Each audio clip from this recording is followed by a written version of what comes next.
Hepe ng Pambansang Pulisya ng Pilipinas na si Police General Romel Francisco D. Marbil nagsagawa ng command visit sa Bicol upang matiyak ang seguridad ng 2025 national and local elections.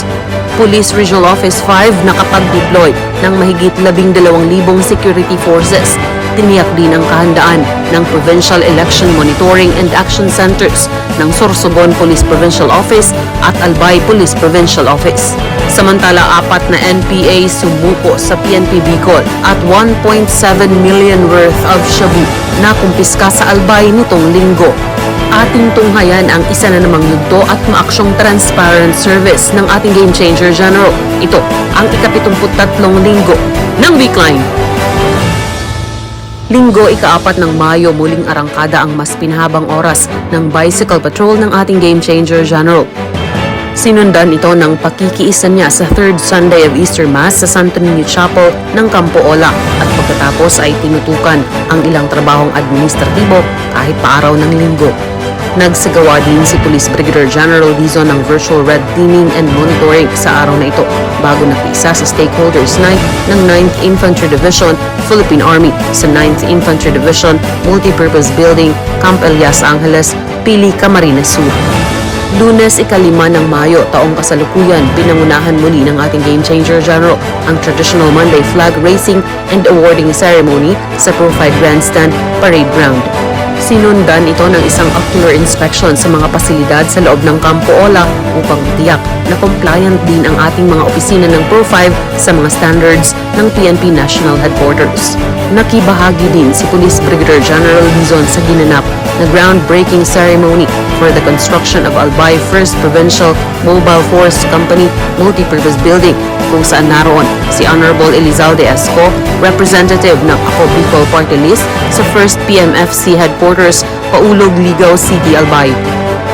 Sinundan din ito ng isa pang kaganapan, ang blessing and turnover of the new Albay Police Provincial Office Grandstand, Mess Hall, Motor Vehicles and SWAT Equipment kung saan guest of honor din si Representative Ko na ginanap sa Camp Captain Salvador Hausian del Rosario Sr., Barangay Santa Cruz, Ligao City, Albay. Nagtapos ang araw ng Lunes ng ating Game Changer General sa pamamagitan ng pagtutok niya sa ilang administratibong gawain.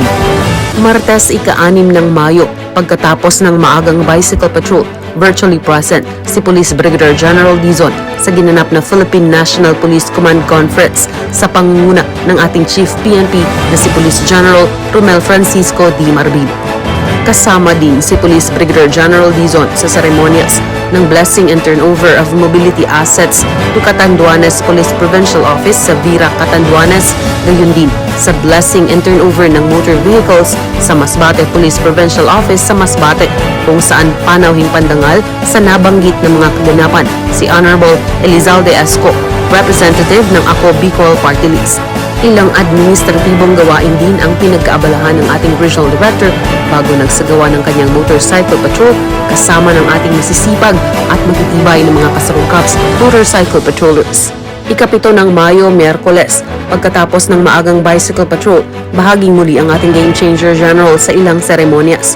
Una na dito ang blessing and turnover ng mobility assets ng Camarines Sur Police Provincial Office. Gayon din ang blessing and turnover ng PNP Motor Vehicles to Camarines Norte Police Provincial Office kung saan panauhing pandangal muli sa parehong kaganapan si Representative Elizalde Esco ng Ako Bicol Party List. Nagtapos ang araw ng Miyerkules para sa ating Game Changer General sa pamamagitan ng kanyang mga administratibong gawain.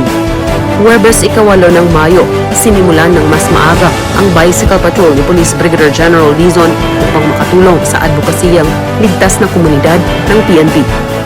Sinundan nito ng pagiging guest of honor and speaker ng ating Game Changer General sa launching ng Pro 5 Decal and Pass Card Management System sa Pro 5 Grandstand sa loob ng Regional Headquarters. Samantala, panauhin naman ni Police Brigadier General Dizon si Police Lieutenant Colonel Romel B. Labaro, Officer in Charge, Regional Recruitment and Selection Unit 5 sa kanyang opisina nang ito ay magsagawa ng courtesy call sa ating Regional Director. Sa araw ding ito, nasa Police Regional Office 5 ang ating hepe ng Pambansang Pulisya ng Pilipinas na si Police General Romel Francisco D. Marbil para sa kanyang command visit. Hands-on ang ating Chief PNP sa mga kasalukuyang aktibidad at hamon upang masigurong matiwasay ang 2025 national and local elections sa buong bansa. Naroon din ang ating Regional Director sa ginanap na talk to men ng ating Chief PNP sa Pro 5 Grandstand sa loob ng Regional Headquarters. Sinundan ito ng ilang mga administratibong gawain ng ating Game Changer General bago nagsagawa ng kanyang nakaugaliang motorcycle patrol sa lungsod ng Legazpi at munisipyo ng Daraga sa Albay. Biyernes, 9 ng Mayo, pagkatapos ng maagang bicycle patrol at bago bumalik ng kampo, namahagi muna ang ating Game Changer General ng field gaps sa mga personnel ng Police Community Precinct 5 ng Legazpi City Police Station. Virtually present din si Police Brigadier General Dizon sa araw na ito sa ginanap na Regional Joint Security Control Center Emergency Meeting kaugnay ng mga updates sa security situation ng mga identified critical areas ng Bicol. Pinaunlakan din ng ating Game Changer General ang 46 ng newly assigned police lieutenants mula sa PNPA Sinaglawin Class of 2025 sa Pro 5 Conference Room sa loob ng Regional Headquarters. Pagkatapos nito ay mainit naman ang kanyang pagtanggap sa pagbisita na retired Philippine Navy Rear Admiral Nicholas A. Dries na kasalukuyang President ng AFSLAI at retired Brigadier General Chaston D. Valencerina, Vice Chairman AFSLAI, kung saan naroon din ang mga ito para sa contract signing for the lease of AFSLAI building na ginanap sa Pro 5 Maringa Lounge sa loob ng Campo Ola. Pinagkitunguhan din ng ating Game Changer General ang 46 ni Police Major Samuel B. Mangetag Jr., Officer in Charge ng 9th Special Action Battalion at ang kasama nito na si Police Major Michael B. Pamitan na siyang Assistant Battalion Commander. Ilan pang panauhin ang inistima ng ating Regional Director sa kanyang tanggapan para sa ilang law enforcement concerns bago nagsagawa ng motorcycle patrol kasama ng ating mga kasurugkaps patrollers. At noong Sabado, 10 ng Mayo, maagang pagpapatrolyang muli ang handog ng ating Game Changer General sa pamamagitan ng bicycle patrol. Sinundan ito ng pagpapaunlak ni Police Brigadier General Dizon bilang radio guest sa live interview of Brigada News FM Legazpi hosted by Brigada Julie Rodriguez Villan sa Cabangan West, Legazpi City, Albay.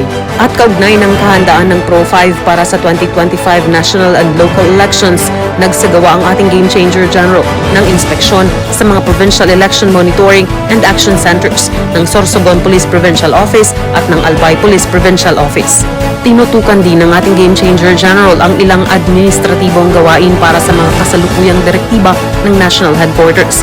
Kinahaponan, nagsagawa din ito ng motorcycle patrol sa lungsod ng Legazpi at munisipyo ng Daraga sa Albay.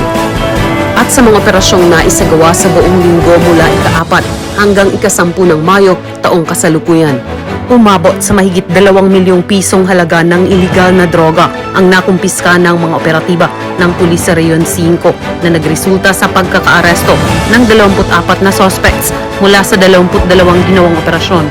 Nanguna dito ang Albay Police Provincial Office, sinundan ng Naga City Police Office at pumangatlo ang Camarines Sur Police Provincial Office. Sa kampanya kontra illegal gambling, inaresto ang 6 na suspects mula sa ginawang 2 operasyon. May 10 operasyong naisagawa naman sa kampanya kontra loose firearms kung saan 6 ang inaresto. Habang 13 suspects ang huli sa kampanya kontra illegal fishing mula sa 7 ginawang operasyon at pagkakakumpiska ng mahigit 100,000 pisong halaga ng mga kagamitan. Huli naman ang 5 suspects sa kampanya kontra illegal logging na nagresulta sa pagkakakumpiska ng mahigit 70,000 pisong halaga ng mga lumbers at leaches. Samantala, umabot sa 84 na most wanted persons ang inaresto sa buong Kabikulan sa nakalipas na linggo, habang 5 ang sumuko sa mas pinagtibay na mga hakbang kontra insurhensya. At hanggang sa susunod na linggo ng Weekline, ito ang transparent service ng ating Game Changer General. Basta't kay Police Brigadier General Andre Perez Dizon, serbisyo ay damang-dama. Serbisyo ay uunahin ka at ipapatupad ang serbisyong APD. Approachable, presentable, and dependable kasurugkaps.